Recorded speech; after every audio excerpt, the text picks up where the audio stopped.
السلام علیکم ورحمۃ اللہ وبرکاتہ۔ بسم اللہ الرحمن الرحیم۔ آنکھ جو کچھ دیکھتی ہے لب پہ آ سکتا نہیں، میں وہ حیرت ہوں کہ کیا سے کیا ہو جائے گا۔ دیکھیے، اللہ کے منصوبے بڑے عظیم الشان ہوتے ہیں اور بہت ہی زیادہ دور اندیشی کے اوپر اور مستقبل کی باتیں اور آگے کے معاملات ہوتے ہیں جو انسان نہیں سمجھ سکتا ہے۔ دیکھیے، بنی اسرائیل غلامی کی زنجیروں کے اندر کرا رہی ہے، اور کس انداز سے اللہ تعالیٰ نے وہ سٹوری بیان کی ہے کہ ایک بچے کو کس طرح فرعون کے گھر میں اللہ تعالیٰ نے پہنچا دیا، پھر وہاں پرورش کی۔ یہ اللہ تعالیٰ بنی اسرائیل کی آزادی کا گویا ایک منصوبہ بنا رہا ہے اور وہ عمل میں آ رہا ہے۔ حقیقی آزادی یہ ہوتی ہے، حقیقی آزادی۔ اسی طریقے سے یہ جو پاکستان بنا ہے اور ایک نعرہ لگا تھا کہ پاکستان کا مطلب کیا؟ لا الہ الا اللہ، کہ پاکستان یہ جو علیحدہ بنایا جا رہا ہے ایک ملک، اس کا معنی یہ ہے کہ اب لا الہ الا اللہ کی دعوت آنے والی ہے۔ اس وقت کوئی سوچ بھی نہیں سکتا تھا کہ اس پاکستان سے حقیقی معنوں میں لا الہ الا اللہ کی دعوت اٹھے گی، اور یہ دعوت اٹھی ہے، بڑی شدت کے ساتھ اٹھی ہے اور بڑے خلوص کے ساتھ اٹھی ہے۔ اس اندھیرے میں یہ شمع روشن ہوئی ہے 20ویں صدی کے آخری اس عشرے میں، آخری دور میں، آخری دہائی میں، ڈاکٹر مسعود الدین عثمانی رحمۃ اللہ علیہ کے ذریعے۔ اور وہ بھی آرمی افسر تھے، بہت ہی موحد عالم دین تھے اور بہت ہی تجربہ کار یعنی ڈاکٹر بھی تھے۔ اپنی اس فیلڈ میں بھی ڈاکٹر ان کی بہت زیادہ عزت کیا کرتے تھے، آفیسرز ان کی عزت کرتے تھے، اور جب دین کے میدان میں آئے تو بڑے بڑے علماء نے گھٹنے ٹیک دیے، اور انہوں نے کہا کہ ڈاکٹر مسعود الدین عثمانی رحمۃ اللہ علیہ کے لٹریچر کو، یہ جو توحید کی دعوت انہوں نے اٹھائی ہے، اس کو جھٹلایا نہیں جا سکتا، اس کو رد کرنا کوئی آسان کام نہیں ہے۔ اس طرح کے الفاظ ان مسلک پرستوں نے بھی لکھے ہیں، اور ایک بزرگ عالم دین نے حیدرآباد میں تھے، ان تک یہ دعوت جب پہنچی تو اس نے یہ تبصرہ کیا کہ اللہ کے اس بندے نے شرک کی جڑ کے اوپر تیشہ چلایا ہے۔ تو یہ انداز تھا ڈاکٹر مسعود الدین عثمانی رحمۃ اللہ علیہ کا۔ کراچی کے ماڑی سے انہوں نے دعوت اللہ بازاروں میں، بسوں میں، ٹرین میں خاص کر بیٹھ کے وہاں سے آتے تھے یہاں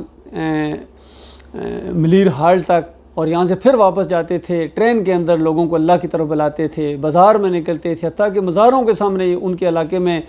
حاجی غائب شاہ کا ایک مزار تھا، عرس ہوتا تھا، وہاں وہ دعوت اللہ کرتے تھے،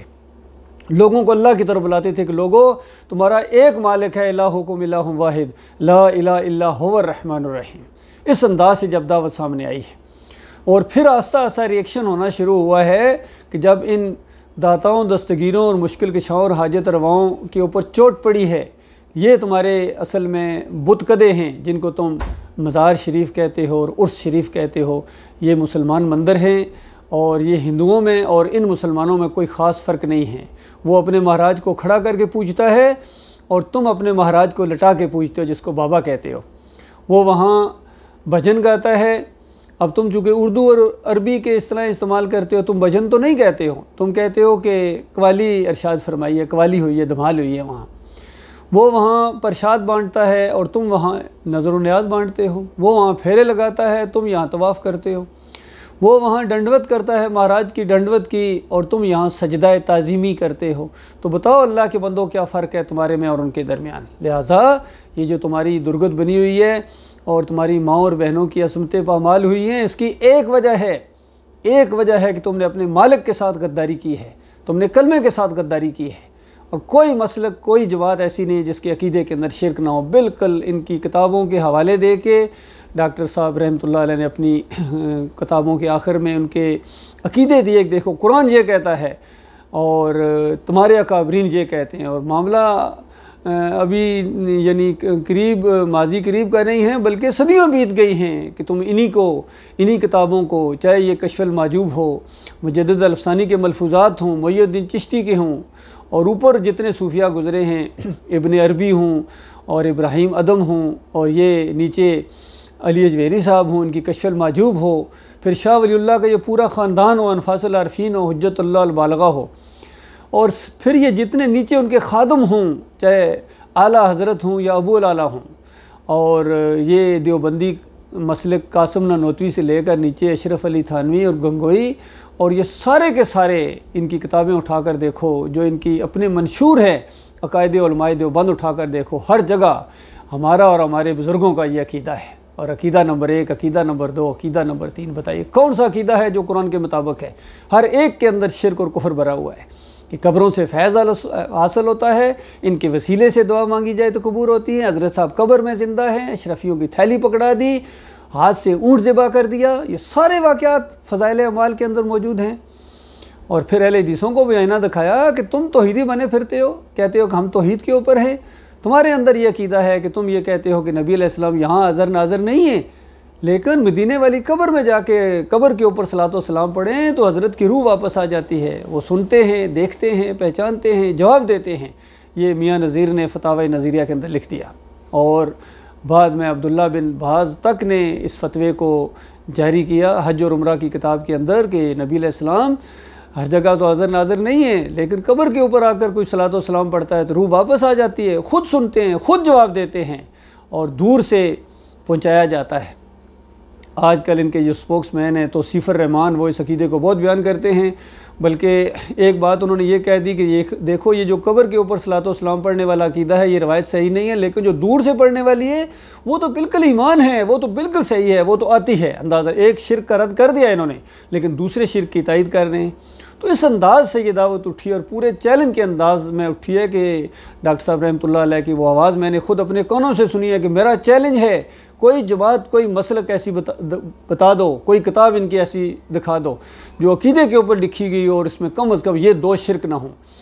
تو کوئی جواب کہیں سے نہیں آ سکتا تھا سوائے اس کے کہ گالیاں اور اس طرح کے الزامات اور یہ ساری چیزیں ہیں۔ تو یہ دعوت لا الہ الا اللہ کی پاکستان سے الحمدللہ اٹھی ہے، اور بڑے زبردست انداز سے اٹھی ہے، اور سارے ایکا کر لیا تھا انہوں نے، متفقہ طور پر انہوں نے فتویٰ دیا تھا، بریلویوں نے، دیوبندیوں نے، اہل حدیثوں نے، کہ ڈاکٹر عثمانی کا قتل واجب ہے۔ اندازہ لگاؤ، بتائیے جو اللہ کی طرف بلا رہا ہے، توحید کی دعوت دے رہا ہے، شرک کا رد کر رہا ہے اور شرک پھیلانے والوں کی نشاندہی کر رہا ہے، اور اللہ کی طرف بلا رہا ہے، ایمان کی طرف بلا رہا ہے، اس انداز سے اٹھنے کے لیے کہہ رہا ہے جس طرح صحابہ کرام اٹھے تھے، تو یہ آگے سے سارے مولوی انہوں نے ایکا کر لیا، ان حرام خوروں نے، سارے مولوی ان کی پیٹ کے اوپر لات ماری اس اللہ کے بندے نے۔ جہاں ایمان عقیدے کی دعوت دی کہ تمہارے عقیدے کے اندر بربادی ہے، وہاں یہ بھی لے کے آئے کہ دیکھو یہ جو تم اذان دینے کے پیسے لیتے ہو اور نماز پڑھانے کی امامت کے پیسے لیتے ہو اور اپنے مدرسوں میں یہ جو تعلیم دیتے ہو اور قرأت سکھاتے ہو اور ٹیوشن کہتے ہو اس کو، یہ حرام ہے، ناجائز ہے۔ تو اس انداز سے یہ چیخ اٹھے مولوی سارے کے سارے، اور پیروں کے اوپر بھی، ان گدی نشینوں کے اوپر ان کے ایوانوں میں زلزلے آ گئے کہ یہ تمہاری گدیاں یہ خالص شیطانی گدیاں ہیں، یہ جو قبر پرستی کا تم نے ایک دین مہیا کیا ہے، تصوف کے نام سے ایک دین آیا ہے، سارے صوفیہ اس کو پھیلاتے رہے اور گدی یہ باپ سے بیٹے میں منتقل ہوتی رہی ہے، تو یہ سارا شرک اور کفر کے آپ کے ساری گدیاں، ان کی کوئی حیثیت نہیں ہے، اس کی بساق کو لپیٹ دیا جائے۔ اب وقت ختم ہو گیا وہ کہ یہ جو پیری مریدی اور یہ عرس اور میلے اور یہ سب کچھ ہی سب شرک ہے، کفر ہے۔ حتیٰ کہ 10 محرم کو تو خاص کر محرم کے پہلے عشرے میں ہی ڈاکٹر صاحب کو بند کر دیا جاتا تھا کہ یہ نہیں رکتے ہیں کسی سے، یہ بازار میں آ جائیں گے کہ یہ تو تم کھیل رہے ہو، مار پٹائی اپنے آپ کو، گھوڑے کی پوجا، یہ خالص تمہاری یہ بے دینی ہے، اور تم نے پورے دین کو بدلی کر دیا ہے، عقائد بدلے، نظریات بدلے، صحابہ کے مقام بدلے، اذان بدلی، صلاۃ بدلی تم نے۔ یہ اصل مجرم ہے عبداللہ بن صبا کی یہ جو اولاد ہے، آج یہ ہر جگہ پھیلی ہوئی ہے، مومنین اپنے آپ کو کہلاتے ہیں، ان کے اوپر نشاندہی کرتے تھے۔ تو میرے پیارے بھائیو، یہ تھوڑا سا ایک بیک گراؤنڈ تھا، میں تعارف کرایا ڈاکٹر عثمانی رحمۃ اللہ علیہ کی دعوت کا۔ ڈاکٹر صاحب رحمۃ اللہ علیہ دسمبر 86 میں فوت ہو گئے اور اپنے پیچھے ایک جماعت چھوڑ کے گئے۔ اس جماعت کی یعنی ماضی، حال اور مستقبل کے اوپر تھوڑی سی روشنی ڈالنے کی کوشش کروں گا۔ اس کا تعارف تو میں نے کرا دیا۔ مجھے یہ دعوت ملی ہے 86 کے آخر میں اور 87 کے بالکل شروع میں اس وقت 7 پنجاب ریجمنٹ میں افسر تھا، اور ڈاکٹر صاحب کا لٹریچر مجھے ملا، ان کی تقریر ملی ہے کیسٹ کی شکل میں، پوری طرح دل کے اندر بات اتر گئی، اور وہ جو بڑی بڑی محفلوں کے اندر، بڑی بڑی کتابوں کے اندر اور بریفنگ اور ڈی بریفنگ کے اندر بات سمجھ میں نہیں آ رہی تھی کہ آخر معاملہ کیا ہے، 71 کے اندر ہمیں کیوں شکست ہوئی ہے، اور ذلت امیز شکست ہوئی ہے، اور ہمارے اتنی فوجی اور اتنی بند پیک ریفلیں اور کارتوس اور جتنی وہ اسلحہ تھا وہ ان کے حوالے کر دیا اور سلوٹ مارا ہے ہندوؤں کو جا کے ہمارے جرنیل نے۔ یہ بات سمجھ میں نہیں آتی تھی، لیکن اس دعوت کو جیسا میں نے سنا اب سارا نقشہ سامنے آ گیا کہ ایمان کے اندر خرابی ہے، توحید کے اندر شرک ہے۔ یا علی مدد کا نعرہ لگانے والے جب بجرنگ بلی والوں کے ساتھ ٹکرائیں گے تو بتاؤ دونوں اللہ کو نہیں مانتے ہیں۔ تو اس وقت ذلت اور خواری تو آ رہی تھی، اور اس سے پہلے 65 میں اگر تھوڑی بہت اللہ نے عزت رکھی تھی تو اس کے بعد اس اعلان ہوا سرکاری طور کے اوپر کہ یہ جنگ ہم نے جیتی ہے، وہ نور جہان کے ترانوں کی وجہ سے جیتی ہے۔ لاہور کو علی جویری نے بچایا ہے، کیپٹل کو بری امام نے بچایا ہے، کراچی کو عبداللہ شاہ غازی نے بچایا ہے۔ تو اس کے بعد چند سال بھی نہیں گزرے، مالک اوپر دیکھ رہا تھا، عرش کے اوپر بیٹھا ہوا مالک کہ اچھا میں نے کیا کیا ہے، میں نے تمہیں بچایا ہے اور تم نے ان کی طرف مردوں کی طرف ان کو منسوب کر دیا کہ وہ چوگے پہنے ہوئے، سبز چوگے پہنے ہوئے دریاؤں کے اوپر اور پلوں کے اوپر آپ کر کھڑے ہو گئے تھے۔ اس انداز سے 5-6 سال بھی نہیں گزرے اور وہ ذلت آمیز شکست ہوئی ہے کہ پوری دنیا میں شاید اس کی کوئی مثال نہیں ملتی ہے، اور ملک 2 حصوں میں تقسیم ہو گیا، اور جن لوگوں نے تقسیم کیا تھا بعد میں پھر انہی کو اقتدار دیا گیا۔ ان چوروں اور ڈاکوؤں کو اپنے اوپر ایسا مسلط کرتے ہیں تو بتاؤ کون ان کو ہٹائے گا اوپر سے۔ ابھی 75 سال بعد پتہ چلا کہ آزادی ملی کوئی نہیں ہے، اور پھر حقیقی آزادی کیا، پھر یہ جو ڈھونگ رچایا جا رہا ہے اور پھر کہا جا رہا ہے کلمے کا۔ میں تمہیں مطلب بتاتا ہوں، کلمے کا مطلب بتا رہے حضرت صاحب، خود جا کے مزار کے اوپر جا کے سجدہ ریز ہو جاتے ہیں عمران خان، اور کبھی یہاں یا علی مدد کے پٹے بنواتے ہیں، اور کبھی جمہوریت کا یہ مشرکانہ نظام آپ جمہوریت کے ذریعے اسلام لے آئیں گے، مدینہ ریاست بنا دیں گے، تو کبھی نہیں ہو سکتا۔ اللہ کے بندوں تمہیں بار بار یہ جو فراڈ کیا جا رہا ہے، یہ نئے شکاری آتے ہیں، جال بھی ان کو نیا لانے کی توفیق نہیں ملی، پرانا جال لاتے ہیں۔ جس طرح پہلے 9 گنڈے آئے تھے، 9 ستارے، پھر متعدد مجلسہ عمل کی صورت میں آئے، اور ابھی یہ پھر PDM اور یہ سارا معاملہ ہے۔ یہ اصل میں اللہ تعالیٰ نے ایسے کرپٹ لوگوں کو اور بے دین لوگوں کو آپ کے اوپر مسلط کیا۔ عوام، میرے پاکستانیوں، میرے مسلمان بھائیوں، میں آپ کو اصلی بات آپ کے سامنے رکھ رہا ہوں، میں آپ کا بھائی ہوں، میں مولوی نہیں ہوں، میں پیر نہیں ہوں، میں کوئی سیاسی لیڈر نہیں ہوں، میں کبھی تم سے ووٹ نہیں مانگوں گا۔ میں اتنی بات آپ سے مانگ رہا ہوں کہ اپنے اللہ کا معاملہ ہے، دین کا معاملہ ہے، اپنے آپ کو اور اپنے اہل و عیال کو جہنم کی آگ سے بچا لو۔ اور یہ جو توحید کی دعوت اٹھی ہے، اس نے اٹھنا ہی اٹھنا ہے، اس نے غلبہ پانا ہی پانا ہے۔ اب چاہے تو اس کی مخالفت کرو، چاہے اس کا ساتھ دو، یہ آپ کے اپنے ذہن کی بات ہے، آپ کی اپنی سوچ اور آپ کی عقل کا معاملہ ہے۔ تو یہ دعوت انشاءاللہ آگے بڑھتی آ رہی ہے الحمدللہ۔ 2017 تک تو یہ بڑے اچھے انداز سے کچھ لوگ نکلتے رہے، ظاہری بات ہے جو مولوی صفت لوگ تھے وہ اس میں سے نکلتے رہے، وہ زیادہ دیر اس کے ساتھ نہیں چل سکتے۔ یہ تو مجاہدوں کا راستہ ہے، یہ جوان مردوں کا راستہ ہے، توحید کی دعوت کتابیں آتی ہی جوان مردوں کی رہنمائی کے لیے۔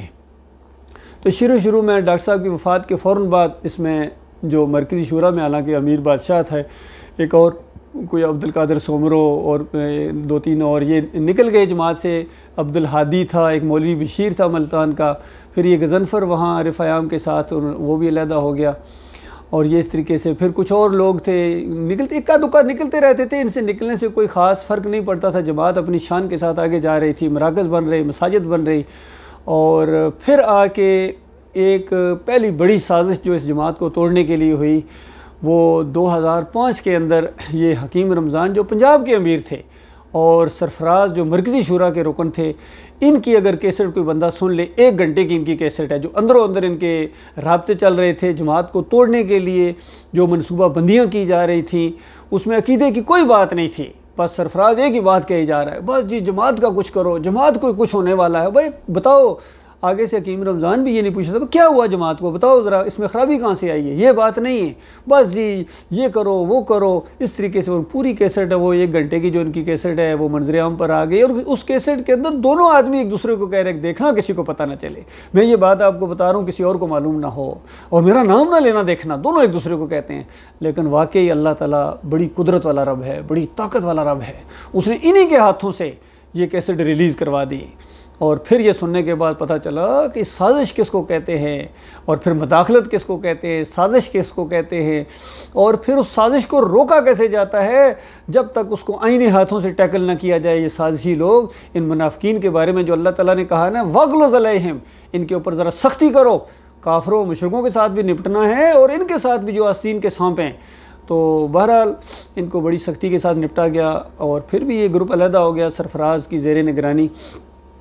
یعقوب ایک مولوی اس کے ہاتھ میں تھا، اور اس نے اپنے گروپ لوگوں کو غلط فہمیوں کے اندر ڈال کر کسی کو پیسے سے خریدا، بالکل اسی طریقے سے ماحول بنا جس طرح آج یہ پاکستان کے اندر یہ جو رجیم چینج معاملہ ہوا ہے، اور اس میں امریکیوں نے سازش بھی کی، ملاقاتیں کی مختلف لوگوں سے، اندر اندر اب ان کی کیسٹیں اور آڈیو لیک ہو رہے ہیں، وہ بھی باتیں سامنے آ رہی ہیں۔ کسی کو پیسے سے خریدا اور لالچ دیا کہ آئندہ تمہیں ہمیں ادھر کا وہ ٹکٹ دے دیں گے، ادھر کی تمہیں وزارت دے دیں گے، MNA بنا دیں گے، اس طرح کر کے انہوں نے ایک رجیم کو چینج کر دیا۔ بالکل یہی سازش کی تھی سرفراز نے، اور پھر اپنا گروپ بنا کے علیحدہ ہو گیا، اور پھر وہ 4 حصوں میں تقسیم ہوا۔ اس کے بعد آہستہ آہستہ ایک سعید احمد لڑنی والا وہ علیحدہ ہو گیا، اور پھر ایک اختر بیگ اور دائیو، یہ دونوں ایک گروپ بنا کے علیحدہ ہو گئے، اور پھر ایک فیاض محمود باجوہ جوہر آباد والا، اور یہ کچھ لوگوں کو بدر کے بچوں کو لے کے اور کچھ لوگوں کو ساتھ لے کے یہ اپنا گروپ بنا کے علیحدہ ہو گئے۔ یہ 4 گروپوں میں تقسیم ہو گئے۔ تو خود سوچئے کہ اس طریقے سے یہ جماعت آگے بڑھتی رہی، اور 2017 کے اندر آ کے محمد حنیف کے عقیدے کے اندر شرک آ گیا۔ اس نے سجدہ تعظیمی کا شرک ایجاد کر دیا، اور خاص کر تفسیر جب انہوں نے لکھی، اس سے پہلے ڈاکٹر مسعود الدین عثمانی رحمۃ اللہ علیہ سے کہا جاتا تھا کہ آپ تفسیر لکھیں، یہ کریں، ان کو کہتے تھے یہ اپنی تفسیروں کو نہیں مانتے تو میری تفسیر کو یہ مانیں گے، باقی جو ان کا شرک ہے، کفر ہے، وہ میں بیان کر رہا ہوں، باقی ساری چیزیں ٹھیک ہیں۔ حتیٰ کہ اگر کوئی بندہ پوچھتا بھی تھا کہ ڈاکٹر صاحب اس دور کے اندر میں کون سی تفسیر پڑھوں، میں تفسیر پڑھنا چاہتا ہوں، تو ڈاکٹر عثمانی رحمۃ اللہ علیہ مودودی صاحب کی یہ جو تفہیم القرآن تھی اس کو ریکمنڈ کیا کرتے تھے، اور اس کے اندر جو شرکیہ باتیں تھیں اس کی نشاندہی کر دیتے تھے، ان کے عقیدے کے اندر جو خرابیاں تھیں، چاہے یہ سوال و جواب حصہ سوم ہو مودودی صاحب کی، اس کے اندر جو شرک کی باتیں تھیں اس کی نشاندہی کر دی ڈاکٹر صاحب نے کہ باقی ٹھیک ہے، پڑھو اس کو۔ تو بلکہ یہاں تک ڈاکٹر صاحب نے کہا کہ یہ تفسیروں کے ذریعے انہوں نے کفر و شرک پھیلایا ان مفسرین نے، کاش یہ قرآن اور حدیث کو اپنے حال پر چھوڑ دیتے تو اتنی گمراہی نہ پھیلتی۔ تو یہ انداز تھا ڈاکٹر صاحب رحمۃ اللہ علیہ کا۔ لیکن 2017 کے اندر آ کے جب محمد حنیف نے یہ تفسیر کو آگے بڑھانا چاہا، اس سے پہلے بھی جب پہلی جلد لکھی وہاں اختلاف پیدا ہو گیا، کتنے لوگ وہاں سے علیحدہ ہو گئے، پھر اس کے بعد دوسری جب جلد لکھی تو اس کے اندر تو انہوں نے شرک کا انجیکشن دے دیا۔ سورہ یوسف 100 نمبر آیت کی جو تفسیر کی انہوں نے دعوت القرآن، اندازہ لگائیے کتنا پیارا نام، دعوت القرآن۔ گویا یہ کہنا چاہ رہے ہیں کہ دعوت القرآن یہ ہے کہ نبی اپنے پورے خاندان سمیت ایک دوسرے نبی اور وہ بھی بیٹے نبی کے سامنے سجدہ ریز ہو گیا۔ یہ 100 نمبر آیت کے اندر تشریح میں انہوں نے دوسری جلد میں لکھ دیا۔ تو اس وقت جو ہے وہ ان کو بہت سمجھایا، یقین کیجئے 3 مہینے ان کو سمجھاتے رہے، مضمون لکھ کے پورا ان کے ہاتھ میں پکڑایا کہ دیکھو یہ انبیاء اللہ کو سجدہ کیا کرتے تھے۔ سورہ مریم 58 نمبر آیت میں نص بیان ہوئی ہے کہ سارے انبیاء کا ذکر کیا ہے، اور یعقوب علیہ السلام کا تو نام لے کے اللہ تعالیٰ نے اور سارے انبیاء کا ذکر کیا کہ یہ سارے انبیاء ہیں، جب کبھی ان کے سامنے اللہ کی آیات آئیں اور اللہ کی قدرتوں کا بیان ہو تو اس کے بعد یہ اللہ کے سامنے سجدہ ریز ہو جاتے تھے۔ پھر سورہ سجدہ میں بھی اسی انداز سے بات بیان ہوئی ہے، سورہ بنی اسرائیل میں بیان ہوئی ہے، سورہ نحل میں سارے انبیاء کی دعوت بیان ہوئی ہے، وَلَقَدْ بَعَثْنَا فِي كُلِّ أُمَّةٍ رَسُولًا أَنِ اعْبُدُوا اللَّهَ وَاجْتَنِبُوا الطَّاغُوتَ، کہ ہر نبی نے یہی دعوت دی ہے، اللہ کی بندگی کرو اور اللہ کے علاوہ کسی اور کی، یہ جس نے بھی اللہ سے ہٹایا ہے بالکل تھوک دو ان کے منہ کے اوپر، وَاجْتَنِبُوا الطَّاغُوتَ، ان طاغوتوں کا بالکل رد کرو، انکار کرو۔ کہیں فرمایا فَمَن يَكْفُرْ بِالطَّاغُوتِ وَيُؤْمِن بِاللَّهِ، اس انداز سے۔ تو یہ ساری باتیں موجود ہیں، تو آپ کیوں اس انداز سے یہ یوسف علیہ السلام کو سجدہ، وہ سورہ یوسف کے اندر آپ نہیں سمجھ پائے ہیں، وہ جو ہے سجدہ اللہ کو ہوا ہے، سارا خاندان اللہ کے سامنے سجدہ ریز ہو گیا، ان مہربانیوں، رحمت اور شفقت کی وجہ سے جو اس خاندان کے اوپر اللہ تعالیٰ نے کی ہے۔ اور 4 نمبر آیت کے اندر جو یوسف علیہ السلام نے خواب بیان کیا ہے، اور دیکھو خواب میں کوئی چیز آیا نہیں کرتی، جس طرح یہ لوگ کہتے ہیں نبی علیہ السلام خواب میں آ کے یہ بتا کہ کوئی کہتا ہے میری خواب میں نبی علیہ السلام آئے ہیں، یہ کہا ہے، تو ہم ان کو یہی بتاتے ہیں کہ وہ نہیں آئے ہیں، تم نے خواب دیکھا ہے، تمہارے خیالات ہیں، اور ان کو تو پتہ ہی نہیں، تم اپنی طرف سے باتیں بیان کرتے ہو۔ باقی یہ سورج چاند ستاروں کو جو خواب میں دیکھا تو سورج چاند ستارے سجدہ کرنے نہیں آئے تھے، یہ خواب دیکھا گیا، اور خواب کی تعبیر ہوتی ہے۔ 6 نمبر آیت کے اندر یعقوب علیہ السلام نے اس کی تعبیر بتائی ہے، اور تعبیر یہ بتائی ہے کہ میرے بچے، اس کا مطلب یہ ہے کہ اللہ تعالیٰ تجھے منتخب کرے گا، یعنی نبی بنائے گا، اور یہ بات کوئی نبی اپنے فہم و فراست سے نہیں بیان کر سکتا، یہ خالص اللہ کی وحی کے مطابق ہے، اور اللہ تعالیٰ تجھے باتوں کی تہہ تک پہنچنے کا علم دے گا، دانائی دے گا، وزڈم دے گا، اور تمہارے اوپر اس طرح اپنی رحمتوں اور برکتوں کی تکمیل کرے گا، جس طرح ابراہیم علیہ السلام کے اوپر کی، جس طرح اسحاق علیہ السلام کے اوپر کی، پھر اپنا بھی نام لیا کہ اس خاندان کے اوپر بھی اللہ تعالیٰ رحمتوں اور برکتوں کے دروازے کھولے گا۔ تو اس طرح یہ ایک بشارت تھی جو بیٹے کے لیے بھی اور باپ کے لیے بھی۔ تو اسی چیز کو سن کے پوری زندگی ان کی اسی نقطے کے گرد گھومی اور صبر کرتے رہے مشکلات کے اوپر۔ بار بار کئی دفعہ جب گھر والے کچھ بات کہتے تھے تو یعقوب علیہ السلام کہتے تھے میرے بچوں تم وہ باتیں نہیں جانتے ہو جو میں جانتا ہوں، اللہ کے منصوبے کو میں جانتا ہوں، اس انداز سے۔ اور پھر چونکہ وقت تو لگنا تھا، اس میں جدائی بھی ہونی تھی، سارے معاملات تھے، روتے بھی رہتے تھے، صبر کرتے تھے اور اپنے غم کی فریاد اللہ کے علاوہ کسی اور کے سامنے نہیں کرتے تھے۔ دوسری طرف یوسف علیہ السلام میں وہ بھی کتنی آزمائشوں سے گزرے، لیکن ہر موقع کے اوپر، ہر قدم کے اوپر وہ اللہ کے سامنے سجدہ ریز نظر آتے ہیں۔ اور جب وہ سٹوری اپنے اینڈ کو پہنچی ہے، پوری مشکلات کا دور ختم ہو گیا اور وہاں ایک شاہانہ انداز سے وہ بھائی جس ملک میں چھپتے ہوئے، ڈرتے ہوئے، خوف سے داخل ہوتے تھے، بلکہ ایک مرتبہ تو خیرات لینے والے انداز سے داخل ہوئے ہیں، اب رائل فیملی کی حیثیت سے، حکمران فیملی کی حیثیت سے اس ملک کے اندر داخل ہو رہے ہیں، اور کیسا پروٹوکول ان کو ہوا۔ اور پھر جب تخت کے اوپر والدین کو بٹھایا گیا تو یہ منظر، سارا معاملہ ہے، سارا خاندان اللہ کے سامنے وَخَرُّوا لَهُ سُجَّدًا، اس طرح کے الفاظ آئیں گے، سارا خاندان اللہ کے سامنے سجدہ ریز ہو گیا۔ یہ شکر گزاری کے طور پر یہی ہوتا ہے۔ اور جب اللہ کی بات سامنے آتی ہے اسی طرح ہوتا ہے، انبیاء اسی طرح کرتے ہیں، نبی علیہ السلام نے اسی طرح کیا تھا۔ جب اللہ تعالیٰ نے وعدہ کیا بنی اسرائیل کے اندر، سورہ بنی اسرائیل کے اندر، کہ ایک وقت آپ ابھی یہاں سے نکال رہے ہیں، آپ فاتح کی حیثیت سے یہاں واپس آئیں گے، تو بتائیے اس وقت کوئی سوچ بھی نہیں سکتا تھا یہ کیا بات کہی جا رہی ہے، لیکن ایمان کا معاملہ ہے، نبی علیہ السلام کو پورا یقین تھا۔ اور پھر جب 10 سال بھی نہیں گزرے ہیں تو ایک فاتح کی حیثیت سے جب نبی علیہ السلام مکہ میں داخل ہوئے ہیں تو اونٹنی کے اوپر اس طرح جھکے جا رہے ہیں گویا سجدے والے انداز میں، اور ساتھ ہی منہ سے یہ وہ الفاظ ہیں کہ میرے مالک سب کچھ تو نے کیا ہے، اکیلے مالک نے دشمنوں کو مار بگایا اور روب طاری کر دیا، اور اللہ نے اپنا وعدہ سچا کر دکھایا، اللہ نے مدد کی ہے اس انداز سے۔ یہی ہوتا ہے، یہی انداز تھا یوسف علیہ السلام کا، یہی انداز تھا یعقوب علیہ السلام کا۔ لیکن محمد حنیف صاحب کی سمجھ میں بات نہیں آئی ہے۔ ان کا ایک چیلا تھا سعید احمد، وہ بھی مقرر قسم کا تھا، وہ بھی اسی سجدے کا قائل ہو گیا۔ اس کے ساتھ ایک تھا انیس الدین، وہ بھی کافی اچھا لکھاری تھا، لیکن سب کے اوپر ایسا شیطان کا شدید وار ہوا کہ وہ گھائل ہو گئے اور گھٹنے ٹیک دیے انہوں نے شیطان کے آگے۔ بہرحال کہنے کا مقصد یہ ہے، یہ گروپ اس طرح مارا گیا۔ پھر یعقوب علی کے گروپ کے اندر بھی انکار حدیث کا ایک معاملہ آ گیا، چونکہ صلح حدیبیہ کے موقع کے اوپر جو نبی علیہ السلام نے ان روایتوں کے مطابق جو بخاری اور مسلم کی روایتیں ہیں کہ اس میں یہ آتا ہے کہ نبی علیہ السلام نے وہ معاہدہ جس میں وہ نام نہیں مان رہے تھے مخالفین، وہ کہہ رہے تھے کہ محمد رسول اللہ نہ لکھو، اگر محمد رسول اللہ ہم مانتے تو جنگ ہی کیوں ہوتی، معاہدہ ہی کیوں ہوتا، آپ لکھو محمد بن عبداللہ۔ تو نبی علیہ السلام نے علی رضی اللہ تعالیٰ عنہ سے کہا کہ محمد رسول اللہ کاٹ کے محمد بن عبداللہ لکھ دو، تو انہوں نے کہا بھائی میرے بس کی یہ بات نہیں، میں نہیں کر سکتا ہوں، یعنی ایمان کی وجہ سے، کوئی نافرمانی کی وجہ سے نہیں۔ تو ظاہری بات ہے کوئی بھی نہیں لکھ سکتا تھا، اس لیے محمد صلی اللہ علیہ وآلہ وسلم نے کہا ادھر لاؤ مجھے دکھاؤ کہاں لکھا ہوا ہے، چونکہ نبی علیہ السلام پڑھنا لکھنا نہیں جانتے تھے، تو وہ انہوں نے نبی علیہ السلام نے خود مٹا کے خود لکھ دیا محمد بن عبداللہ۔ تو روایتوں میں آ گیا، بخاری اور مسلم کی روایتیں ہیں۔ تو اس کا جب سوال ہوا ڈاکٹر مسعود الدین عثمانی رحمۃ اللہ علیہ سے کہ نبی علیہ السلام تو پڑھنا لکھنا نہیں جانتے تھے، روایتیں کہہ رہی ہیں خود لکھ دیا، تو انہوں نے کہا کہ دیکھو اگر ان روایتوں کے مطابق کوئی عقیدہ بناتا ہے تو اس کا مطلب ہے پھر یہ معجزہ تھا، کیونکہ نبی علیہ السلام تو لکھنا پڑھنا نہیں جانتے تھے، اللہ نے ان کا ہاتھ چلوایا تو یہ معجزہ ہے۔ تو یعقوب علی بگڑ بیٹھے، ان کا نہیں بھائی معجزہ ہو ہی نہیں سکتا۔ پھر اس کے بعد ایسی انہوں نے تعویلیں کیں اور ایسی معجزات کی تشریحیں کیں کہ عقل حیران ہے۔ بہرحال یہ بربادی ان کے حصے میں آئی۔ اور پھر جو اختر بیگ اور دائیوں کا گروپ ہے، انہوں نے ایک موقع پر یہ یعقوب علی کے اپنی ماں کی قبر کے اوپر چلا گیا تو انہوں نے اس کو پکڑ لیا کہ ماں کی قبر کے اوپر گئے ہو تم کافر و مشرک ہو گئے ہو تمہارے، پھر وہ انہوں نے یہ چیز اللہ اپنا ایک گروپ بنا لیا۔ حالانکہ اس کے اوپر بھی ڈاکٹر عثمانی رحمۃ اللہ علیہ کا فتویٰ موجود ہے۔ لوگوں نے پوچھا کہ اگر کوئی انفرادی طور پر اپنے کسی مومن بھائی کی قبر کے اوپر جاتا ہے تو ڈاکٹر صاحب نے کہا کہ اجتماعی طور پر جانا ہے، کیونکہ جو دعائیں بیان ہوئی ہیں قبرستان کی وہ اجتماعی ہیں، اور السلام علیکم یا اہل القبور کے جو الفاظ آئے ہیں یا دیار المومنین کے الفاظ آئے ہیں، یہ اجتماعی ہے۔ صرف ایک کی قبر کے اوپر جانا اور اس کے لیے صرف دعا کرنا یہ سنت سے ثابت نہیں، لہٰذا یہ ایک گناہ کا کام ہے۔ لیکن اختر بیگ کہتے ہیں نہیں گناہ کا نہیں، یہ تو شرک ہے، کفر ہے، شرک کا راستہ کھولنا، اور یہ اس طرح۔ تو انہوں نے اس طرح اختلاف کر کے یعقوب علی سے اپنا گروپ علیحدہ بنا لیا۔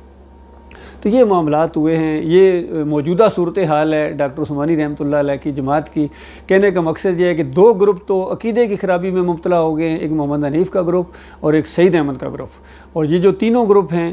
کہ اختر بیگ اور دائیوں کا گروپ اور یعقوب علی کا گروپ اور یہ باجوہ اور بدر کے بیٹے عبید الرحمن کا یہ جو گروپ ہے، یہ عقیدے کی خرابی تو نہیں ہے لیکن ان کا رخ ادھر ہی ہے۔ یہ انہوں نے اس دعوت کا راستہ ٹیڑھا کرنے کی کوشش کی ہے، اس طرح نہیں اس دعوت کو آگے بڑھا رہے ہیں جس طرح بڑھانا چاہیے تھا، جس انداز سے ڈاکٹر صاحب رحمۃ اللہ علیہ نے اس دعوت کو آگے بڑھایا۔ اور پھر لیٹسٹ جو کیسٹ پکڑی گئی ہے ان کی ویڈیو، آڈیو پکڑا گیا ہے، آڈیو لیک ہو گیا باجوہ کا اور عبید الرحمن کا آپس میں گفتگو۔ تو یہ کہتے ہیں بھائی یہ جو گروپ بنے ہیں یہ سارا ڈاکٹر صاحب کے سوال و جواب اور تشریحات کی وجہ سے بنے، لہذا اس سے جان چھڑاؤ، بڑی مشکل سے اس سے جان چھڑائی ہے۔ اب ہمارے پاس قرآن موجود ہے، حدیث موجود ہے اور ڈاکٹر عثمانی رحمۃ اللہ علیہ کے یہ جو سوال و کیا نام ہے لٹریچر موجود ہے۔ باقی یہ جو سوال و جواب اور تقریریں اور اس طرح کی جو باقی چیزیں ہیں یہ ہم آن نہیں کرتے ہیں، ان سے بڑی مصیبت یعنی پیدا ہوتی ہے، بڑی مشکل سے ان سے جان چھڑائی ہے۔ تو انہوں نے گویا اس وجہ سے اس سے جان نہیں چھڑائی بلکہ اس پوری دعوت سے انہوں نے جان چھڑا کے اب یہ کہتے ہیں کہ قرآن اور حدیث کی تشریح وہ چلے گی جو باجوہ صاحب فرمائیں گے، جو محمود باجوہ اور عبید الرحمن کریں گے، اور ڈاکٹر عثمانی رحمۃ اللہ علیہ نے جو تشریح کی ہے، جو سوالوں کے جواب دیے ہیں، وہ اپنے سر نہیں لیتے ہیں۔ تو اس کا جواب میں نے ان کو دیا، میں نے کہا ٹھیک ہے تم سر نہ لو، تمہارا سر اس قابل ہی نہیں ہے، اس کو میں اپنے سر لیتا ہوں، کیونکہ میں ڈاکٹر مسعود الدین عثمانی رحمۃ اللہ علیہ کا اور میرے ساتھی جو ہیں ہم صحیح معنوں میں علمی وارث ہیں، اور ہم اس دعوت کو قائم رکھے ہوئے ہیں اور انشاءاللہ قائم رکھیں گے زندگی کے آخری سانس تک۔ انشاءاللہ یہ دعوت ہمارے دل کی آواز ہے اور اس شمع کو ہم بجھنے نہیں دیں گے انشاءاللہ۔ اسی کے لیے جینا ہے اور اسی کے لیے مرنا ہے، کیونکہ یہ حق ہے۔ اس دور کے اندر ڈاکٹر مسعود الدین عثمانی رحمۃ اللہ علیہ کی دعوت یہ اللہ کی بہت ہی رحمت اور شفقت کے طور پر اٹھی ہے، یہ اتفاقی طور پر معاملہ نہیں ہوا ہے۔ اللہ تعالیٰ نے غیر نبی کے ذریعے اس انداز سے دعوت اٹھا دی ہے جو توحید کی دعوت ہے، رد شرک کی دعوت ہے، کفر بالطاغوت کی دعوت ہے۔ تو یہ میرے پیارے بھائیوں، جہاں جہاں تک یہ آواز پہنچے، میں اپنے سارے بھائیوں سے مخاطب ہوں، چونکہ جماعت کے لوگ مجھے جانتے ہیں، میں ان کو جانتا ہوں، بڑے پرانے 38 سال کوئی معمولی عرصہ نہیں ہے، میری ان کے ساتھ رفاقت رہی ہے، اور میں ان سب سے یہ گزارش کروں گا کہ ان فریب کاروں کے جال میں نہ ہو، یہ اس دعوت کو روک رہے ہیں، یقین کیجئے سب سے بڑی رکاوٹ ہیں۔ آپ کبھی اگر ان کی مساجد کے قریب بھی جا کے اگر دعوت اللہ کی جائے کہ دیکھو اللہ تمہارا الہ ہے، تمہارا معبود ہے، اور اللہ کے علاوہ کوئی سجدے کے لائق نہیں ہے، جب ابراہیم علیہ السلام سجدے کے لائق نہیں ہیں، اسماعیل علیہ السلام سجدے کے لائق نہیں ہیں، جب یعقوب علیہ السلام سجدے کے لائق نہیں ہیں، تو یوسف علیہ السلام سجدے کے لائق کیسے ہو سکتے ہیں؟ چاہے ایک سجدہ تم کہو، نہیں ایک بھی نہیں ہوا ہے، اور جب محمد صلی اللہ علیہ وآلہ وسلم سجدے کے لائق نہیں ہے، کوئی سجدے کے لائق نہیں ہے اللہ کے بندو، لیکن وہ کھانے کو دوڑتے ہیں۔ یقین کیجئے اتنے بریلوی اور دیوبندی بھی اس دعوت کے دشمن نہیں ہیں جتنے محمد حنیف کا اور سعید احمد کا گروپ جو ہے دعوت اللہ کا دشمن بن گیا ہے۔ یقین کی جس کسی کے پاس جاؤ گے، یہ چاہے یہ یعقوب علی کی مسجد کے قریب جا کے ایمان عقیدے کی دعوت دو گے، وہ بھی آگے سے اسی طرح ریکشن کرے گا، اور اختر بیگ اور دائیوں کے مسجد میں یا ان کی محفل میں جا کے کوئی ایمان عقیدے کی خالص بات کرو گے، وہ بھی اسی طرح ریکشن کرے گا۔ اور یہ فیاض محمود باجوہ کے قریب اور ان کی مراکز کے اندر یہ تو ہے ہی مناظر باز، یہ فیاض محمود باجوہ بہت بڑا مناظر باز ہے، یقین کیجیے، اور یہ مولوی ٹائپ آدمی ہے، اس وجہ سے اس نے صاف اعلان کر دیا کہ ہم ڈاکٹر صاحب کے سوال و جواب کو آن نہیں کرتے ہیں اور ہم اپنے سر نہیں لیتے ہیں۔ تو میں نے کہا تمہارا سر اس لائق ہی نہیں ہے۔ تو اللہ کے بندو یہ معاملہ ہے، لہٰذا جو بھی اس دعوت کو اس دور میں جو لا الہ الا اللہ کی دعوت اٹھی ہے، لا الہ الا اللہ محمد رسول اللہ، کہ تمہارا الہ تمہارا معبود ایک اللہ ہے، وہی داتا ہے، وہی دستگیر ہے، وہی مشکل کشا ہے، وہی حاجت روا ہے، وہی غریب نواز ہے، اور نفع نقصان کا مالک وہ ہے، اسی کو رکوع ہیں، اسی کو سجدے ہیں، اس کے علاوہ کسی اور کے سامنے نہیں ہے۔ دلدل کے سامنے، گھوڑے کے سامنے، جھنڈوں کے سامنے رکوع کرنے، سجدے کرنے، حتیٰ کہ کراٹے ماسٹر کے سامنے جھکنا، یا حتیٰ کہ جس طرح ماں باپ کے سامنے جھکا جاتا ہے، لوگ کچھ عید بقرعید کے موقع کے اوپر باؤں کو بوسہ دیتے ہیں، یہ اللہ کے غضب کو للکارنا ہے۔ یہ فتویٰ ہے ڈاکٹر مسعود الدین عثمانی رحمۃ اللہ علیہ کا، اور یہ بھی فتویٰ ہے کہ دیکھو جن کا ایمان خراب ہوتا ہے وہ اس طرح تفسیر کرتے ہیں کہ یوسف علیہ السلام کو سجدہ ہوا۔ یہ ساری باتیں موجود ہیں اللہ کے بندوں۔ تو یہ آپ کے سامنے میں نے ڈاکٹر صاحب کی دعوت کا ایک ماضی اور حال اور پھر مستقبل یہ ہے کہ یہی دعوت رنگ لائے گی انشاءاللہ، اگرچہ تعداد ہماری تھوڑی ہو گئی ہے، لیکن اللہ تعالیٰ باصلاحیت لوگوں کو اور مخلص لوگوں کو ہمارا ساتھی بنا رہا ہے۔ نئے لوگ آئیں گے، اور پرانے لوگ بھی جو مخلص ہیں، ان کے جال میں پھنسے ہوئے ہیں مختلف گروپوں کے، وہ بھی آہستہ آہستہ نکل کر ہماری طرف آ رہے ہیں الحمدللہ، اور نئے لوگ جو ہیں ہمارا واحد یہ ایک چینل ہے ڈاکٹر عثمانی رحمۃ اللہ علیہ کے ساتھیوں کا، توحید کے اوپر مبنی، ڈاکٹر صاحب کی بھی ہم کیسٹیں اس کے اوپر اپلوڈ کرتے ہیں، اور ہمارے یہاں درس ہوتے ہیں، یہ بھی ہم اپلوڈ کرتے ہیں۔ کم از کم 1900 آج کی تاریخ میں 1900 ویڈیو اپلوڈ ہو چکے ہیں الحمدللہ۔ اس طرح دعوت پھیل رہی ہے، لوگوں تک اس کو سنتے ہیں، کتنے ٹیلی فون آتے ہیں، رابطے آتے ہیں، اور ان گروپوں میں سے کوئی ایک گروپ بھی اس انداز سے اس ماڈرن میڈیا کو استعمال کرنے کے لیے تیار نہیں ہے، کیونکہ ان کے دماغ جو ہے نا وہی تبلیغی جماعت والوں کی طرح۔ حالانکہ اس موقع کے اوپر بھی ڈاکٹر مسعود الدین عثمانی رحمۃ اللہ علیہ کا فتویٰ ہے کہ یہ جو ویڈیو کا استعمال ہے، چاہے ٹی وی کا استعمال، اسلام اور ایمان کے لیے یہ تصویر کے زمرے میں نہیں آتا ہے، تصویر کے حکم میں نہیں آتا ہے۔ ڈاکٹر صاحب کہتے ہیں میری تحقیق ہے، وہ ماڈرن علوم کے بھی ماہر تھے اللہ کے بندوں۔ ڈاکٹر مسعود الدین عثمانی کا فتویٰ کوئی عام فتویٰ نہیں ہے، وہ ان کا اجتہاد ہے اس معاملے میں، اور بہترین اجتہاد ہے، لیکن ان میں سے کوئی بھی نہیں مانتا ہے، نہ یعقوب علی مانتا ہے، نہ انیس الدین مانتا ہے، نہ یہ سعید احمد مانتا ہے، نہ یہ محمد حنیف مانتا ہے، نہ یہ اختر بیگ مانتا ہے، اور فیاض محمود تو جانتا کہتا ہے یہ ویڈیو کا استعمال برائی ہے بہت بڑی، مسجد کے اندر بیٹھ کے اس نے کہا۔ پھر کہتا ہے میں ڈاکٹر عثمانی کا ساتھی ہوں، اور ان کے سوال و جواب کے بارے میں کہتا ہم آن نہیں کرتے ہیں، بس ہمارے لیے بس صرف ان کا لٹریچر موجود ہے، وہی ہم آن کریں گے، وہی ہم آن کریں گے کا مطلب ہے اس کے علاوہ جو کچھ ہے وہ آن نہیں کرتے ہو۔ تو اللہ کے بندوں ہم سب کچھ آن کرتے ہیں۔ میں اپنے ساتھیوں کی طرف سے اس چیز کا پوری طرح اعلان کر رہا ہوں کہ ڈاکٹر عثمانی رحمۃ اللہ علیہ کا جو بھی لٹریچر ہے، ایمان خالص، کس اول، کس دوم، وفات ختم الرسل، یہ مزار، یہ میلے، عذاب برزخ، اور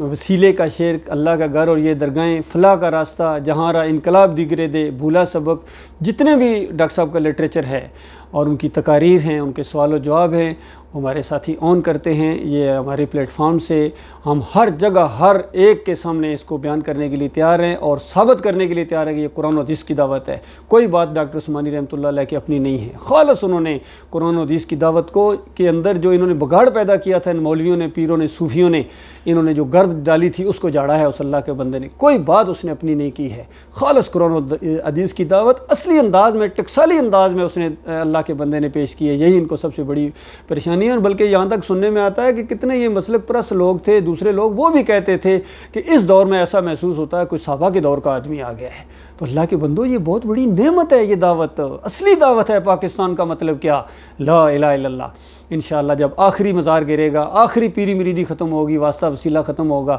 اور ان درگاہوں کو گراؤنڈ کیا جائے گا، وہ وقت ہوگا کہ پاک سر زمین شاد باد، یہ زمین پاک ہوگی شرک سے، اور پھر انشاءاللہ پوری دنیا کو انشاءاللہ پاکستان بنایا جائے گا، شرک اور کفر کا خاتمہ ہوگا، اور یہی وہ جماعت ہے جس کے اندر عیسیٰ ابن مریم علیہ السلام کا نزول ہوگا انشاءاللہ آگے بڑھ کے، آدھی دنیا کو مومن فتح کر چکے ہوں گے، اور صحیح معنوں میں لا الہ الا اللہ کا مطلب پوری دنیا کے سامنے آیا جائے گا، محمد رسول اللہ صلی اللہ علیہ وآلہ وسلم، کہ ہر جگہ یہی ہوگا، الہکم الہ واحد، لوگو تمہارا معبود ایک اللہ ہے، وہ داتا ہے، باٹی والا داتا نہیں ہے، وہ مشکل کشا ہے، علی رضی اللہ تعالیٰ مشکل کشا نہیں ہے، وہ حاجت روا ہے، محی الدین چشتی کچھ بھی نہیں کر سکتا، وہ غوث ہے، غوث العظم بھی وہی ہے، اور عبد القادر جیلانی کے پاس کچھ نہیں ہے، کوئی واسطہ وسیلہ نہیں اپنے مالک اور خالق کو